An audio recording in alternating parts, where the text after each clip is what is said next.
कि भाई मसल है, मसल के अंदर मसल बंडल है, मसल बंडल के अंदर क्या है, मसल सेल या मसल फाइबर है, और उसके अंदर मायोफाइब्रिल है। अब इसी पोर्शन को हम क्या है, अंदर ये दिख रहे हैं ना आपको, धारी धारी सी दिख रही है, इसी को हम जूम करके देखना चाहते हैं। इसको हमने जूम करके देखा तो अपने को क्या दिखाई दिया, देखो जैसे मैं बोल रहा हूं वैसे वैसे चलना है। देखो सबसे पहले अपने को दिखाई दिया क्या, जिगजैग लाइन है। देखो ये जिगजैग लाइन है। अब Z for zigzag, Z for Z line होगी, उसी से जिगजैग आया, ठीक है। तो इसको हमने Z लाइन बोल दिया। और यहां पर भी देखो एक जिगजैग लाइन दिखाई दे रही है। तो ये एक Z लाइन है, ये एक Z लाइन है, और दो Z लाइन के बीच जो भी स्ट्रक्चर बन रही है उसी को सार्कोमियर बोल दिया।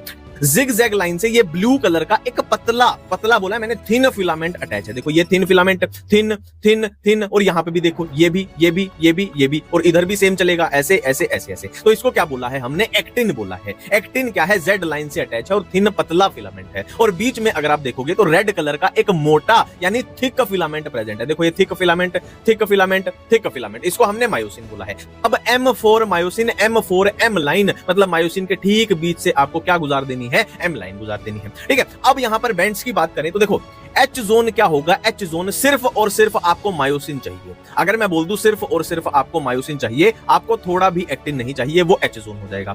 A बैंड क्या होगा कि मेरे को पूरा मायोसिन चाहिए, मेरे को फर्क नहीं पड़ता एक्टिन आए या ना आए, मेरे को पूरा मायोसिन चाहिए, ये हो जाएगा अपना A बैंड, ठीक है। अब I बैंड की बात करें कि मेरे को सिर्फ और सिर्फ एक्टिन चाहिए। देखो सेम यहां से भी मायोसिन आएगा ना, सेम ये वाला मायोसिन यहां से भी तो आएगा, ऐसे ऐसे। तो मेरे को अगर सिर्फ और सिर्फ एक्टिन चाहिए, सिर्फ और सिर्फ एक्टिन चाहिए, मुझे थोड़ा भी मायोसिन नहीं चाहिए, वो हो जाएगा I बैंड। देखो आपसे पूछ लिया जाए, आपको A बैंड पता चल गया, आपको I बैंड पता चल गया, आपसे पूछ लिया जाए सार्कोमियर के अंदर क्या क्या आता है, क्यों आप बोल सकते हो कि यहां से यहां अगर सार्कोमियर है तो A का पूरा A बैंड आ जाएगा सार्कोमियर के अंदर, और ये क्या है, आधा I बैंड। पूरा I बैंड तो ये था ना, ये आधा I बैंड इधर, आधा I बैंड इधर, ये सार्कोमियर में आता है। A बैंड को डार्क किस लिए बोलते हैं, क्योंकि वो डार्क दिखाई देता है। वो डार्क क्यों दिखाई देता है, क्योंकि A बैंड में ये मोटा थिक मायोसिन आ रहा है, इसलिए वो डार्क दिखाई देता है।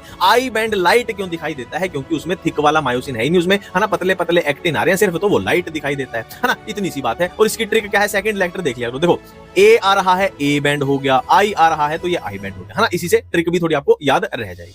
ये आफ्टर मसल कॉन्ट्रैक्शन की बात कर रहे हैं कि किसकी लेंथ रिड्यूस हुई और किसकी लेंथ सेम रही। तो देखो जो आपकी माँ है वो हमेशा सेम रहती है, माँ हमेशा सेम रहती है, कि किसी का बच्चा सक्सेसफुल हो ना हो, है ना, नीट IIT कुछ हो ना हो, माँ की फीलिंग्स हमेशा सेम रहती है। MAA माँ सेम रहती है, मतलब MAA myosin actin A band ये हमेशा सेम रहेंगे कॉन्ट्रैक्शन के बाद या कॉन्ट्रैक्शन से पहले। तो बच्चे कौन से, सार्कोमियर I बैंड, इनकी लेंथ रिड्यूस हो जाएगी, माँ हमेशा सेम रहेगी, इनकी लेंथ सेम रहेगी, कॉन्ट्रैक्शन से फर्क नहीं पड़ेगा।